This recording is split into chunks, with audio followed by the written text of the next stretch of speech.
आज की कहानी एक ऐसे घर की है जो शायद आपके अपने पड़ोस में हो। एक ऐसा घर जहां सुकून की जगह खौफ ने ले ली हो। तो बराह करम गहरी सांस लें, लाइटें मद्धम कर दें और मेरे साथ चलें एक ऐसे सफ़र पर जो आपको अबली के रिश्ते की तरफ ले जाएगा। ये कहानी शुरू होती है 2018 से, मुंबई के एक कोने अंधेरी ईस्ट की एक पुरानी प्रस्कोन सोसाइटी से। इस सोसाइटी का नाम था शांति निवास। यहाँ एक नौजवान जोड़ा रहता था, रोहन एक सॉफ्टवेयर इंजीनियर और उसकी बीवी अंजलि जो इंटीरियर डिज़ाइनर थी। वो दोनों अपनी नई ज़िंदगी का आगाज़ कर रहे थे। उन्होंने सोसाइटी के पिछले हिस्से में ग्राउंड फ्लोर का फ्लैट लिया। इस फ्लैट की सबसे बड़ी खासियत थी उसका पिछला दरवाज़ा जो सीधा एक तंग सी गली में खुलता था। इस गली का मकामी लोग नाम देते थे बली का रास्ता, आतम भैया। क्यों? क्योंकि इस गली में काली बलियों का डेरा था। हर रात वहाँ सैकड़ों बलियाँ जमा होती थीं, बिल्कुल किसी जादुई महफिल की तरह। रोहन अंजलि को ये अजीब तो लगा पर डरावना नहीं। आखिर बलियाँ होती ही ऐसी हैं। उन्होंने सोचा ये तो अनोखा है, पर वो नहीं जानते थे कि ये बलियाँ किसी और चीज़ की निशानी थीं, किसी ऐसी चीज़ की जो इस घर में पहले से ही मौजूद थी। आतम भैया। मुअन के कुछ हफ्ते बाद ही छोटी मोटी अजीब वाक़यात शुरू हो गए।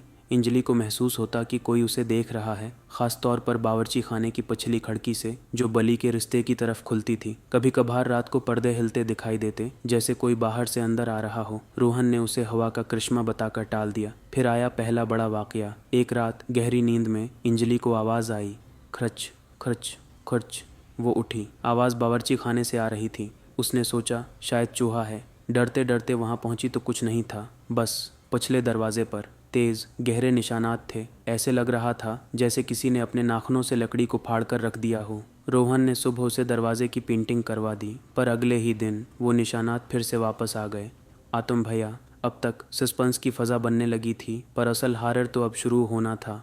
आतम भैया। एक शाम अंजलि घर में अकेले थी। रोहन लेट शिफ्ट में था। वो ड्राइंग रूम में बैठी लैपटॉप पर काम कर रही थी कि उसकी नज़र पर्दे पर पड़ी। पर्दा हल्का सा हल रहा था, जैसे हवा का झोंका आया हो, पर पंखा बंद था। तभी उसे एक अजीब बदबू आई, बिल्कुल गंदी, भीगी हुई बली जैसी, या फिर मुर्दा जानवर जैसी। घबरा कर उसने रोहन को फ़ोन किया। फ़ोन उठाते ही रोहन ने कहा, स्नो, मैं अभी घर के बाहर हूँ, ट्रैफिक जाम है। क्या तुम बावर्ची खाने की लाइट जला सकती हो? मैं अंदर देख सकता हूँ। अंजलि की सांस अटक गई। वो बावर्ची खाने की खिड़की पर खड़ी थी। लाइट जलाई तो कुछ नहीं दिखाई दिया, पर रोहन ने क्या कहा? उसने फ़ोन पर चिल्ला कर कहा, अंजलि, पिछले दरवाजे के पास कौन खड़ा है? वो आदमी कौन है? अंजलि ने पिछला दरवाज़ा देखा। कोई नहीं था। यहाँ कोई नहीं है, उसने चिल्ला कर कहा। रोहन की आवाज़ डर से भर गई। नहीं, वो बिल्कुल खड़ा है, लंबा, पतला। उसकी गर्दन इतनी टेढ़ी है जैसे टूटी हुई हो, और उसके हाथ बिल्कुल लंबे काले नाखूनों वाले।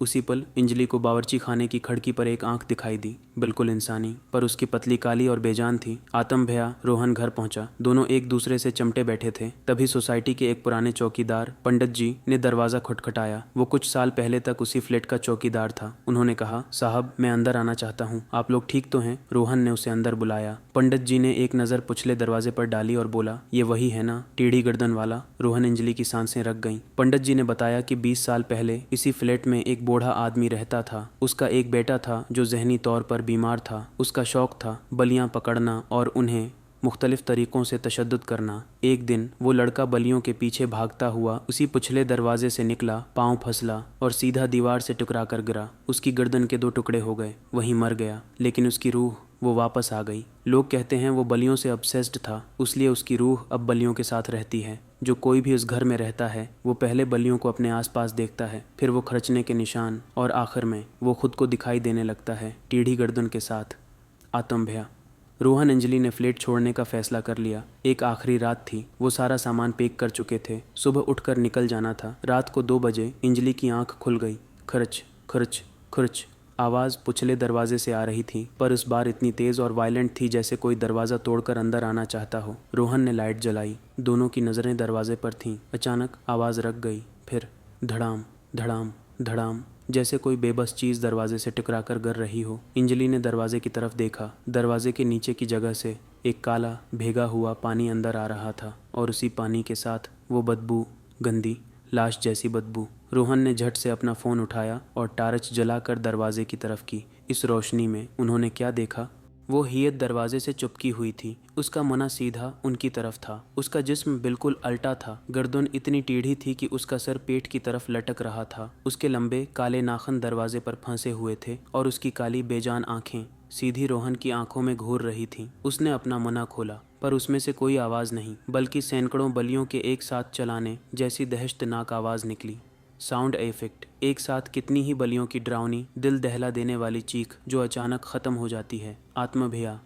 और फिर लाइट्स गायब। कुछ पलों के लिए खामोशी छा गई। जब लाइट्स वापस आए, कोई नहीं था, बस पिछले दरवाजे पर नए गहरे खर्चने के निशान थे। आत्मा भैया, रोहन अंजलि इसी रात वहाँ से भाग गए। वो फ्लैट आज भी खाली पड़ा हुआ है। लोग कहते हैं कि रात को बलि के रास्ते से गुजरो तो अजीब आवाज़ें सुनाई देती हैं, नाखनों की खर्चने की, बलियों के चलाने की, और कभी कभार किसी इंसान के रोने जैसी आवाज़। तो दोस्तों, कहानी ख़त्म होती है, पर सवाल रह जाता है, क्या वो हियत आज भी वहाँ मौजूद है? क्या वो किसी नए मकान की तलाश में है? क्या आपके आसपास कोई ऐसा घर है जहां बलियां बेवजह जमा होती हों? सोचिए, क्योंकि आपका आखिरी घर भी किसी अबली के रुस्ते पर हो सकता है।